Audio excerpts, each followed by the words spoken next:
While everyone was practicing their speech, I was practicing not tripping. All right, so we're off to a good start, so that takes care of my disclaimer when I let everybody know this is a safe space so we can laugh here. You know, it's so tense we feel like, should I laugh, should not? Yes, please laugh. Keep me comfortable, keep me calm. I'll get that disclaimer out the way. My next disclaimer is, I usually have a very big mouth. Not so much this time because I just recently had heart surgery. So I have shortness of breath, inflammation on my larynx. So I ask everybody to please be patient with me as I may stop for a moment or go to get a drink of water.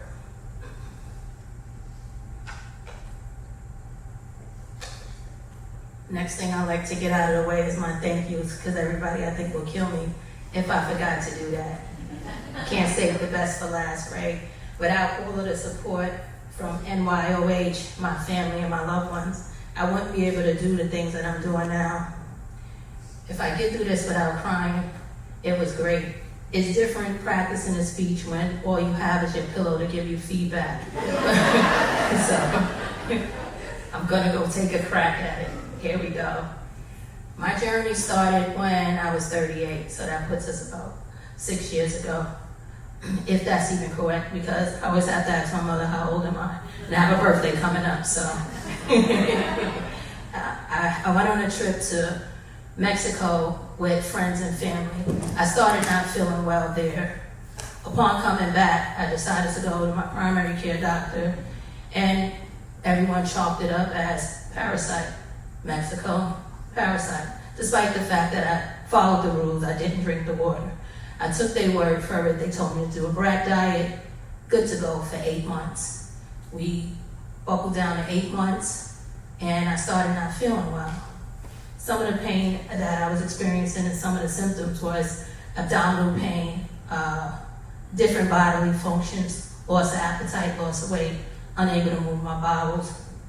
Now, my mom comes up, out of all of this time, it's like a miracle. This one day I feel great.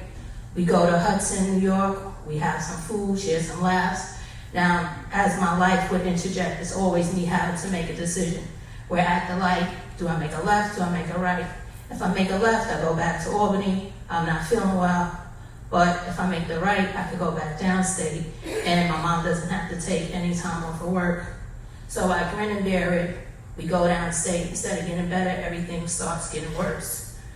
She said we have to go to the ER. If you know anything about the Bronx, some of the stereotypes are true. The ER is very bad.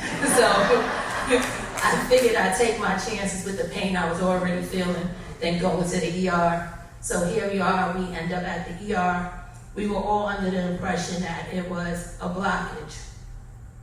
Shortly after, they say, great news. We were all wrong, it wasn't a blockage. The medication is kicking in. I never had any type of surgery before. So I'm thinking, phew, great, I get to get out of here. Second part of that story is, however. You know, they say anything with a however, but that's usually leading up to dun, dun, dun, dun. So here we go.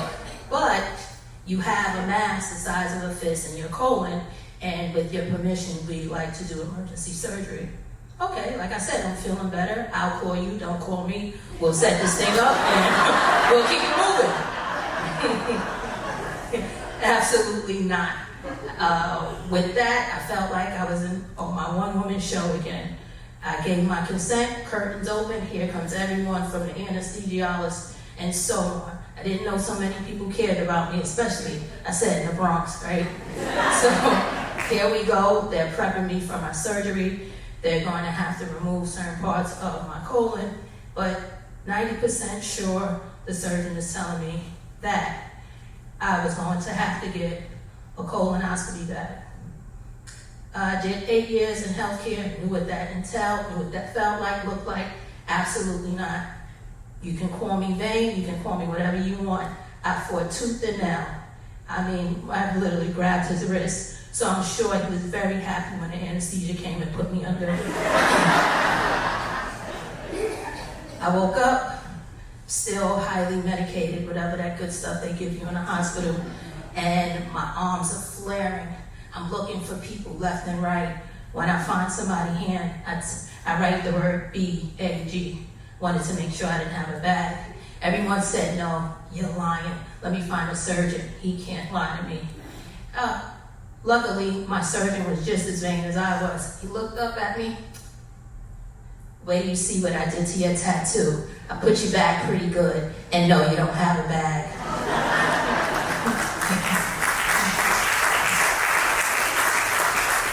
So now I can get back and I can live my best life. But in the process of doing all of that, I would have my moments. And I remember my mother said to me, daughter, I felt like this was like a Beaver to Cleaver moment. But we're in the Bronx, so it can't be that, right? It was close enough. She said, daughter, I don't know how you feel, but as your mother, I can tell you, don't cry. You only get to have one cry, because what do people usually cry for? When they planning on the ending. So if you're planning on sticking around with us, stop crying. And then I said, oh, she's right. And she said my two favorite words, shopping and eating. And the next thing you know, I thought I was cured. And as we go down through this cycle of life, the doctor said I can do anything I want. I went back into my fabulous diva self. I went back to my boutique. I went back to my heels. I'm strutting. I'm good to go. I'm not losing any weight. I didn't lose my hair. I'm feeling fantastic. And then it was in remission. 2 years later, I get another call. He said, I have some news for you. Your cancer came back. However, it's in your lymphatic system now. There's no cure for that. We can only treat it and we can only monitor it. So now that brings me to currently where I'm at now. Remember in the beginning, I told you we'll get back to the fact that I just recently had heart surgery. What that happened was because some of the tumors from the cancer, it got into the fluid in my heart, and I had to have surgery. And when I had that surgery, I thought the first surgery was bad. This one, I had tubes everywhere. I didn't even know why I had all of these tubes. My heart is here, why are all the tubes everywhere else, right? So now I'm thinking they just want to make a science project out of it. But what they explained happened was some of the liquid from my heart went into my lungs, so they had to drain that. So now I'm thinking, I got through this, now here I am with another challenge.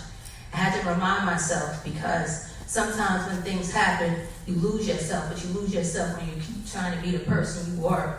Regardless to this diagnosis or any diagnosis, life is about change, so you have to remember that. You can't hold on to who you were, or else you're never going to grow, you're never going to change. So I don't no longer try to wear the shoes that I wore before. This is the new me. I have to appreciate me. And with that, I went back to rebuilding and regaining myself, getting my self-esteem back slowly but surely. And I just continue to surround myself around the people, places, and things I love. Still go to work. I have Mel here. He's kind of picky on me. He doesn't let me get up. He's like, nothing's wrong with you. You can lift that. So, you know, it's good, the normalcy, because sometimes people want to treat you what you are. That's why it's so hard for people to say, I have a mental health or I have something, because they make you that. They no longer see you as a person, they see you as your diagnosis. So I encourage everyone to treat us all kind and treat us all as the same individuals. We still have names. We're still sisters, mothers, friends, companions. Don't lose hope for us, because once you lose hope, we lose hope. And we forget about the courage it takes. We're talking about cancer and courage. We forget about the courage it takes to be behind the scenes, because we're so focused on a person with the thing that is happening to them. But remember the people that go through it with you too. And also remember us. Sometimes we have hard days and we put on a brave face, but we struggle too. And cancer sometimes is a thing that you only see inside, because if the symptoms is not affecting you, where you're not losing your hair, you're not losing your weight, sometimes people forget that you still need help too. So be kind to us. I thank you, and I want you to remember the thing that my mother told me, that you have one last cry, but the next one, just make those cries of joy. I thank you so much. I appreciate you.